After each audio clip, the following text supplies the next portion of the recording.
sengketa pemilu itu berbeda dengan penanganan pelanggaran. Nah, kata kuncinya itu adalah ada hak yang dirugikan secara langsung.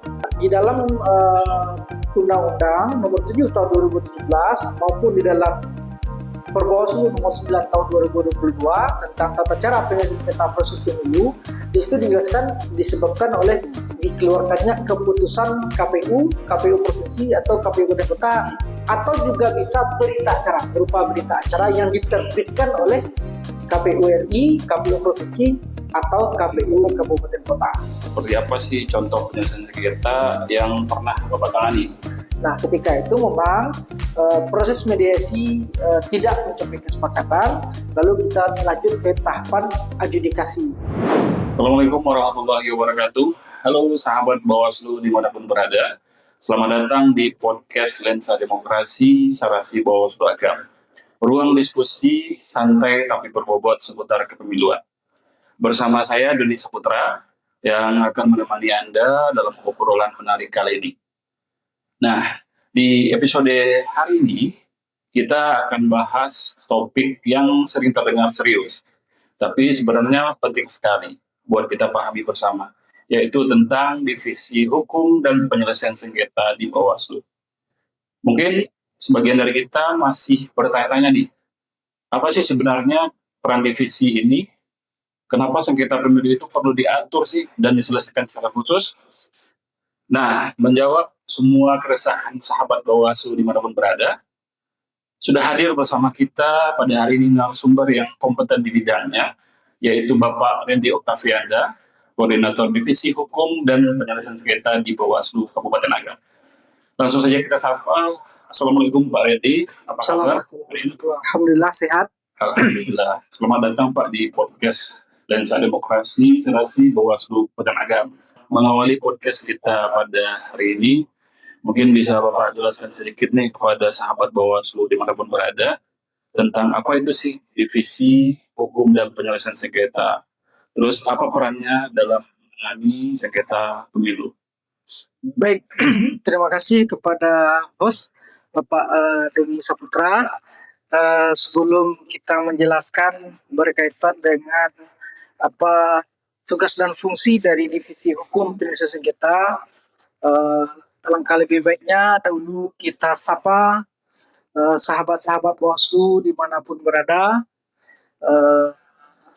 Mudah-mudahan sahabat Bawaslu tetap mengikuti dan menonton ya video podcast Bawaslu Kabupaten Agam.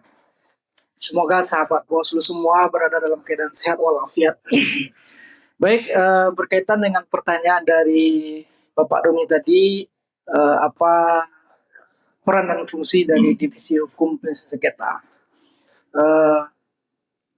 Karena kita adalah lembaga yang bersifat hierarkis dari Bawaslu RI sampai dengan tingkat daerah, kita diatur melalui Perbawaslu Nomor 3 Tahun 2022 tentang tata kerja dan pola hubungan pengawas pemilu. Di mana di dalam tata kerja dan pola hubungan tersebut itu sudah diatur sedemikian rupa. Sebelum saya jawab pertanyaannya, perlu kami jelaskan bahwa Bawaslu di tingkat kabupaten kota itu di Sumatera Barat ada yang mempunyai 3 divisi, ada yang mempunyai 5 divisi.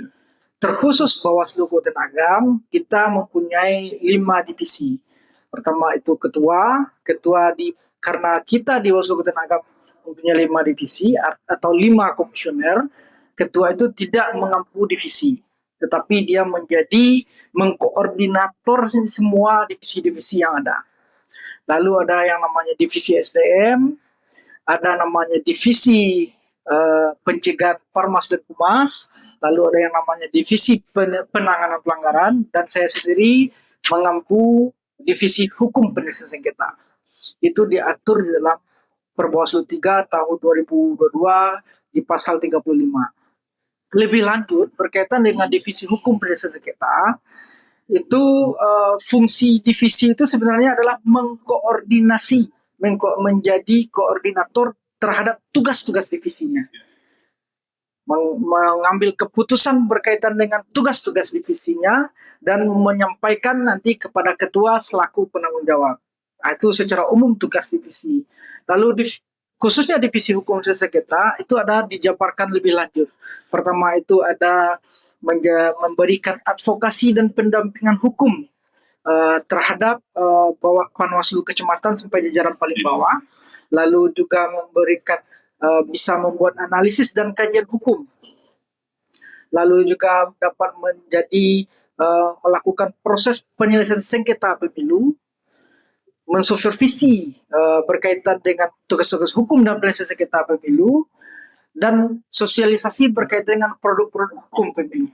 Ada beberapa hal lainnya, itu secara umum ada 5 kategori tadi sesuai dengan yang saya sampaikan tadi. Nah, berkaitan itu fungsi-fungsi yang terdapat di dalam divisi hukum penyelesaian sengketa. Nah, di tengah dinamika pemilu yang kompleks nih Pak ya, tentu pasti ada tantangan. Nah, apa saja tantangan yang dihadapi oleh divisi hukum dan penyelesaian sengketa ini? Secara umum tantangan itu masing-masing divisi itu mempunyai tantangannya masing-masing. Nah, berkaitan dengan divisi hukum penyelesaian sengketa itu yang menjadi tantangan khusus sebenarnya tidak ada. Cuman tantangan secara umum barangkali ketersediaan sarana prasarana kita berkaitan dengan nanti kita ketika melakukan proses penyelesaian sengketa pemilu atau yang dinamakan dengan adjudikasi. Kita masih dibatasi dengan keterbatasan sarana prasarana, lalu juga keterbatasan jumlah SDM itu hanya 2 orang. Walaupun nanti di dalam pengerjaannya kita gotong royongkan atau kita bersamai dengan seluruh staf yang ada, tapi itu tetap menjadi tantangan tersendiri.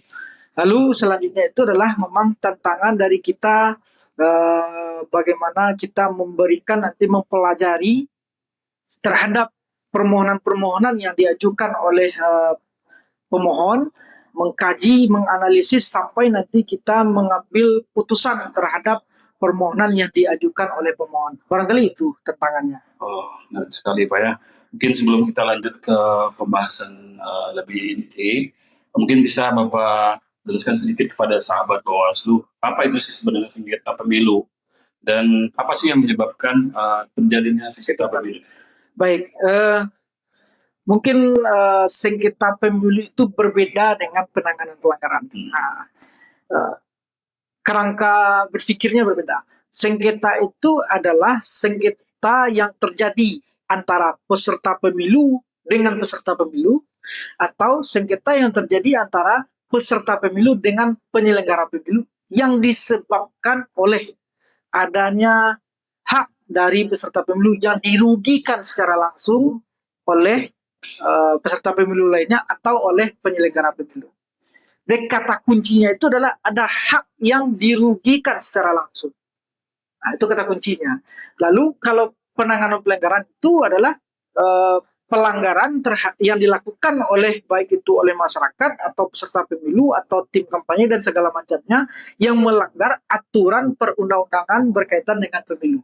Nah, jadi kerangka berpikirnya berbeda. Nah, itu definisi dari sengketa proses ya, bukan sengketa hasil. Sengketa proses pemilu yang diwenangi oleh yang diberikan kewenangan oleh undang-undang terhadap Bawaslu kabupaten kota. Penyebab terjadinya sengketa pemilu itu adalah akibat dikeluarkannya keputusan penyelenggara pemilu, dalam hal ini KPU, baik dari tingkat RI sampai dengan tingkat kabupaten kota. Nah, di dalam Undang-Undang Nomor 7 Tahun 2017 maupun di dalam Perbawaslu Nomor 9 Tahun 2022 tentang tata cara penyelesaian sengketa proses pemilu, di situ dijelaskan penyebab itu hanya disebabkan oleh dikeluarkannya keputusan KPU provinsi atau KPU kabupaten kota, atau juga bisa berita acara berupa berita acara yang diterbitkan oleh KPU RI, KPU provinsi atau KPU kabupaten kota. Demikian. Menarik sekali Pak ya.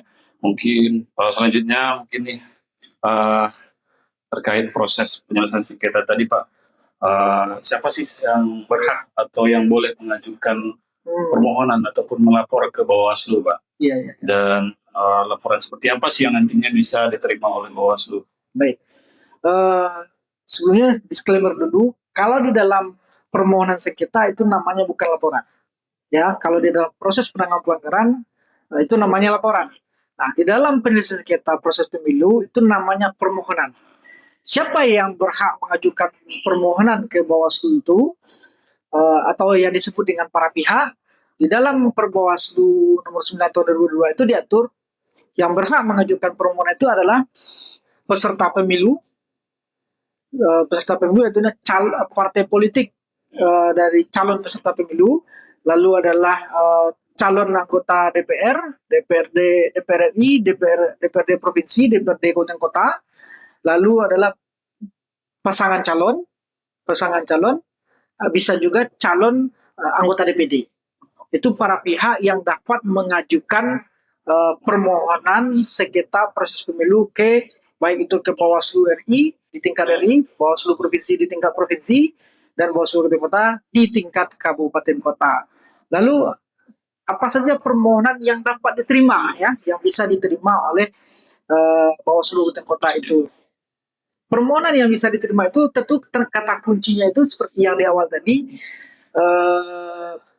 akibat dikeluarkannya keputusan atau berita acara oleh KPU kita di kabupaten kota adalah KPU kabupaten kota. Itu dihitung sejak 3 hari sejak berita acara atau keputusan itu diterbitkan oleh KPU kabupaten kota. Maka partai politik atau calon anggota DPRD kabupaten kota, atau kalau di dalam pilkada calon bakal pasangan calon atau pasangan calon mengajukan permohonannya ke Bawaslu kabupaten sesuai ada formulirnya, namanya formulir PSPP 01. Di dalam formulir tersebut ada item-item yang perlu dipenuhi oleh pemohon tersebut. Apakah itu identitas pemohon, identitas termohon, kedudukan hukum pemohon, kedudukan hukum termohon, uraian peristiwa yang berkaitan dengan kerugian yang dirasakan oleh pemohon, petitanya, petitumnya, dan kesimpulannya. Itu diuraikan secara di dalam formulir PSPP 01. Juga perlu ada bukti yang menyebabkan dirugikannya secara langsung hak dari pemohon tersebut. Terhadap permohonan ini itu diatur secara rinci dan detail oleh Perbawaslu nomor 9 tahun 2022 bahwa permohonan itu diajukan bermaterai dan di fotokopi 3 rangkap. Setelah diisi baru di fotokopi. Diisi, di fotokopi, dilengkapi dengan bukti-bukti dan administrasi lainnya. Nah, apabila seluruh permohonan dan administrasi tersebut telah lengkap, maka nanti loket penerima permohonan di Bawaslu Kabupaten itu akan menerbitkan PSPP 03 yaitu tanda terima. Kalau seluruh permohonan itu sudah lengkap. Nah, langkah selanjutnya akan dilakukan verifikasi. Nah, mungkin demikian dulu permohonan yang dapat diterima.